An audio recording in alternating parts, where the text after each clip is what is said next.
ജംഇയ്യത്തുൽ ഉലമ കത്ത് കൊടുത്തിട്ട് കേരളത്തിൽ എത്ര വാദപ്രതിവാദം നടന്നിട്ടുണ്ട്? കേരള ജംഇയ്യത്തുൽ ഉലമ കത്ത് കൊടുത്തിട്ട് കേരളത്തിൽ എത്ര സംവാദങ്ങൾ നടന്നിട്ടുണ്ട്? പിടിച്ചോ. എന്താ അറിയെങ്കിൽ ഇത് കേരള ജംഇയ്യത്തുൽ ഉലമയുടെ ഔദ്യോഗിക ലെറ്റർ പേഡിലുള്ള കത്താണ്. ഇതിന്റെ ഏറ്റവും വലിയ രസം അറിയെങ്കിൽ ഞാൻ വായിച്ചു തരാം. അൽഹംദുലില്ലാഹി റബ്ബിൽ ആലമീൻ വസ്സലാത്തു വസ്സലാമു അലാ അഷ്റഫിൽ മുർസലീൻ വഅലാ ആലിഹി കട്ട് വായിച്ചു തരണ്ട വഅലാ ആലിഹി വസഹബിഹി അജ്മഈൻ വബഅദ്.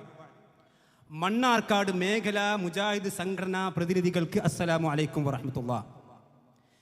AP വിഭാഗം സുന്നി പണ്ഡിതന്മാരുമായി സ്ത്രീ ജുമുഅ ജമാഅത്ത് വിഷയത്തിൽ മണ്ണാർക്കാട് വെച്ച് സംവാദം നടത്തുന്നതിന് വ്യവസ്ഥ നിശ്ചയിക്കാനുള്ള ചർച്ചയ്ക്ക് വേണ്ടി കേരള ജംഇയ്യത്തുൽ ഉലമ താഴെ പറയുന്ന പണ്ഡിതന്മാരെ ചുമതലപ്പെടുത്തുന്നു. ഇനി പേര് ശരിക്കും ശ്രദ്ധിക്കണം. 1 പി ഹംസ മൗലവി അഥവാ ചങ്ങലിരി. 2 ഹനീഫ് കായക്കൊടി. 3 മുഹമ്മദ് ഷാഫി ചങ്ങലിരി. ഒപ്പ് M മുഹമ്മദ് മദനി, സെക്രട്ടറി കേരള ജംഇയ്യത്തുൽ ഉലമ പുളിക്കൽ. ജംഇയ്യത്തുൽ ഉലമയുടെ സീലുണ്ട്. ഞാൻ ചോദിക്കുന്നു കായക്കൊടിയോട്, ഈ ജംഇയ്യത്തുൽ ഉലമ നിങ്ങളുടെ ജംഇയ്യത്തുൽ ഉലമയാണോ? ഈ പുളിക്കൽ അഡ്രസ്സുള്ള ജംഇയ്യത്തുൽ ഉലമ ഹനീഫ് കായക്കൊടി ഇപ്പോ സെക്രട്ടറിയായ ജംഇയ്യത്തുൽ ഉലമയാണോ? ആ ജംഇയ്യത്തുൽ ഉലമയുടെ മരിച്ചുപോയ ബഹുമാനന മദനി ഗഫറല്ലാഹു ലഹു, അദ്ദേഹം ഈ ഹനീഫ് കായക്കൊടി, രണ്ടാമത് പേരെഴുതി ഹനീഫ് കായക്കൊടി, ഇനി വേറെ വല്ല ഹനീഫ് കായക്കൊടി ഉണ്ടോ നമുക്കറിയില്ല കേട്ടോ. ഈ ഹനീഫ് കായക്കൊടി നിങ്ങളാണോ? കായക്കൊടി ആണോ? നിങ്ങൾ എന്ത് നുണ ഈ പറയണത്? നിങ്ങളുടെ പേരിൽ നിങ്ങൾ എന്താ പറഞ്ഞ? ഇവിടെ കേരള ജംഇയ്യത്തുൽ ഉലമ കത്ത് കൊടുത്തിട്ട് ഇവിടെ സംവാദം നടത്തിയിട്ടുണ്ടോ എന്ന് ചോദിക്കണത് ആരാ? KJന്റെ സെക്രട്ടറി.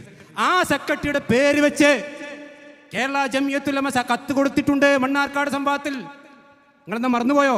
കത്തൊക്കെ ഞങ്ങളുടെ കയ്യിലുണ്ട്, പോയി പരിശോധിച്ചോ KJന്റെ ഓഫീസിൽ. ഈ കത്ത് വ്യാജമാണ് ഒറിജിനലാണ് ഇവിടെ നിന്ന് പറയണമെങ്കിൽ വ്യാജമാണെന്ന് തെളിയിച്ചാൽ ഈ വിസ്ഡം ഇസ്ലാമിക് ഓർഗനൈസേഷന്റെ വേദിയിൽ നിന്ന് പരസ്യമായി 100 പ്രാവശ്യം മാപ്പ് പറയാൻ ഞങ്ങൾ തയ്യാറാണ്. നിങ്ങളുടെ സംവാദത്തിലില്ലെങ്കിൽ അത് പറഞ്ഞാൽ മതി. മനസ്സിലായോ? KJ കത്ത് കൊടുക്കൂല എന്ന് നുണ പറയുന്നു. ഇത് KJന്റെ കത്താ.